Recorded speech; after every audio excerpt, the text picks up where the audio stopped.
প্রায় 5 দিন আটকে থাকার পর অবশেষে যার যার গন্তব্যে ফিরেছেন রাঙামাটির বাঘাইছড়ি উপজেলার পর্যটন এলাকা সাজেকে আটকে পড়া পর্যটকরা। 3 পার্বত্য জেলায় 72 ঘন্টা নৌ অবরোধের ফলে সেখানে ঘুরতে যাওয়া প্রায় 1,500 পর্যটক আটকা পড়েন।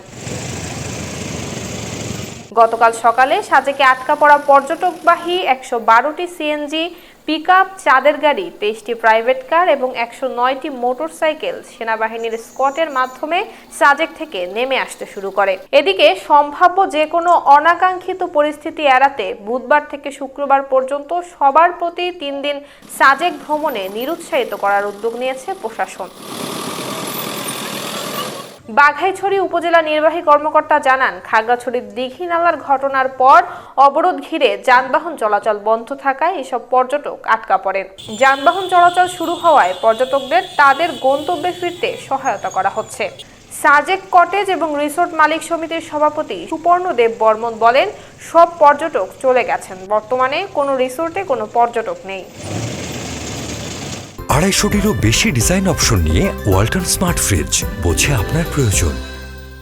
গত 20 সেপ্টেম্বর খাগড়াছড়ি এবং রাঙামাটিতে পাহাড়িদের উপর হামলা, ভাঙচুর এবং পার্বত্য আঞ্চলিক পরিষদ অফিস সহ বাড়িঘর, ধর্মীয় প্রতিষ্ঠান এবং বিভিন্ন স্থাপনায় অগ্নিসংযোগের প্রতিবাদে সন্ধ্যা থেকে 3 পার্বত্য জেলায় সড়ক এবং নৌপথে 3 দিনের অবরোধ ডাকে বিক্ষুব্ধ যুগ্ম ছাত্র জনতা।